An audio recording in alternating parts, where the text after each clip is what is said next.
So Everick asks, do you have any reasons not to be a theist? I don't consciously think God exists, but my conviction remains. I'm wondering if there is any evidence that could make my feelings match my thoughts. So tell us about this conflict you have between feelings and thought, Everick. Am I saying Everick right?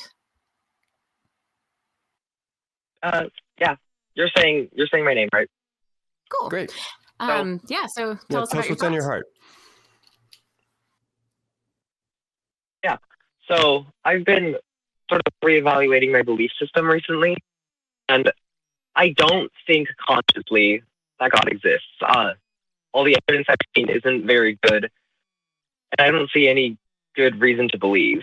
However, the beliefs, the feelings, the way I feel internally, still matches up and is testifying, I guess, that God exists. Sure. So I'm wondering if there's anything to deal with that, or any reasons you would have for me to not believe.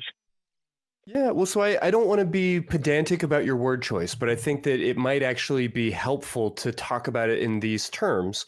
When we talk about feelings, we usually aren't referring to truth claims.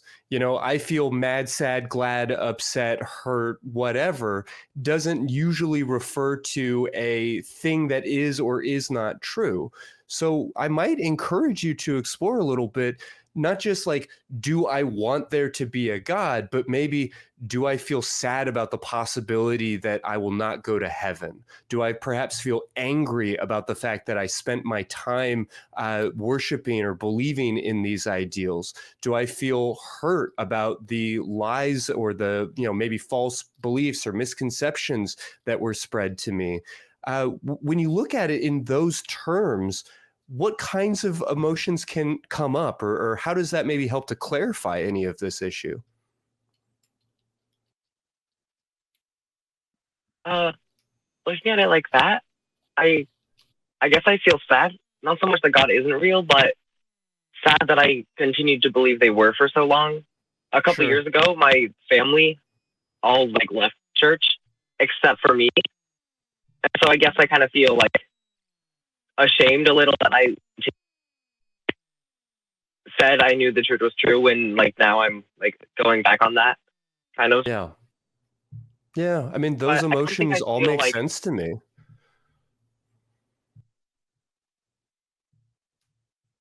Yeah. I kind of want to put out there too that in a way, and this would probably not necessarily change the feelings, but a perspective that maybe I could put in there is that by not leaving when the rest of your family left, you can maybe be a little bit more sure that it's what you really believe. That I don't necessarily think there needs to be shame in the feeling that you held on to it for longer and are changing your mind. I think there's a lot of strength in the fact that you chose to change your mind on your own terms.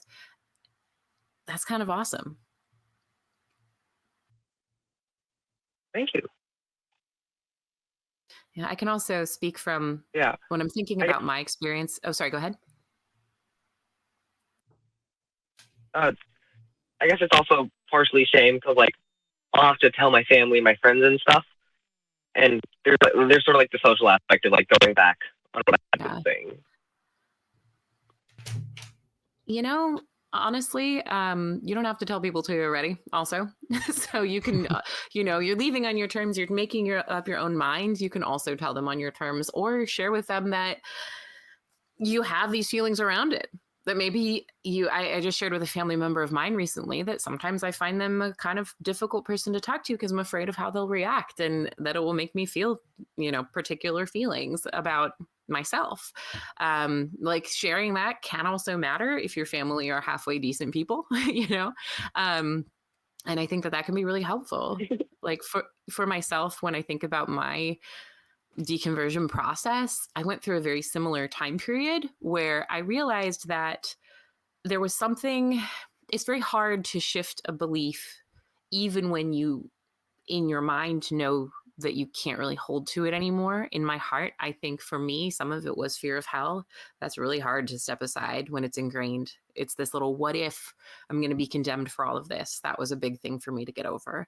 I think that it had been so ingrained in me that my morality, my virtue was part of faith and part of religion, that this whole new concept of myself had to come out, of a person who could choose to be moral and had to do the work of defining that, and could do the work of defining that, when the message I'd always gotten was that I couldn't. Like, there were reasons I was holding on.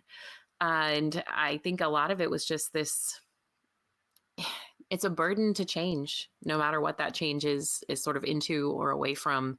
And some of that burden is in the reinvention. That's not a great bit of advice, but I totally get this hesitation. I felt it too. Yeah, typically those feelings do fade with time.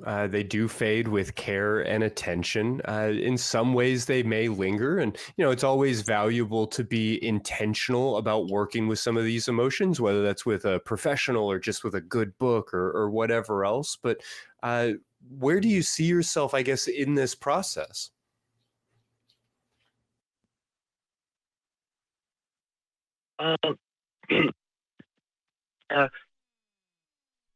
The process of deconverting, or just like questioning my beliefs? Well, I guess I'm curious about what distinction you're drawing there.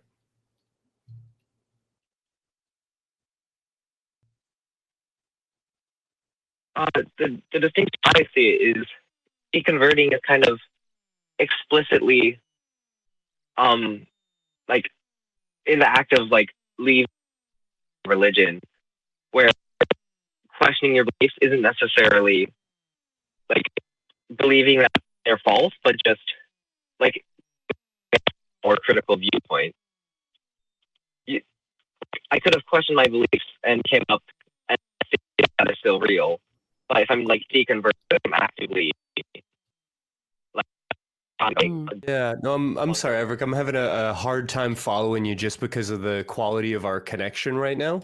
But just to say, I recognize that this is a non-linear path and that there are a lot of milestones in it. And coming to this sort of like intellectual belief where you are not just willing to walk away from your faith, but to like declare and like deconvert in sort of a public way, or to own that change in belief and discuss it with other people, that can be a very valuable and important milestone. But it doesn't like automatically flip a switch inside of your heart that's going to change all of these emotions. And that is okay. That doesn't mean you're doing a bad job. That doesn't mean you're bad at it. It just means that this is a process, and it's big and important. It has ties to family, ties to childhood, ties to culture and community, to some of your most intimate moments, to perhaps some of the most like profound moments of your life.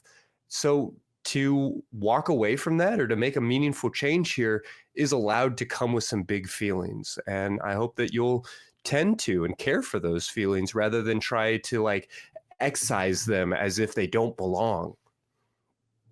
I feel like Christy's words are so wise in this instance, and I just sort of, I might let you go because the quality of the connection is pretty spotty. But I just want to underscore all of that I do like the phrase that we are feeling beings who think, not thinking beings who feel. I believe that this is such a sort of almost a twisted feeling to try to live in a society where everything has to be perfectly justified that we believe and that we feel. And I think it's okay to let yourself have quite a bit of space, as much of a meme as taking space has become lately, to deal with those things.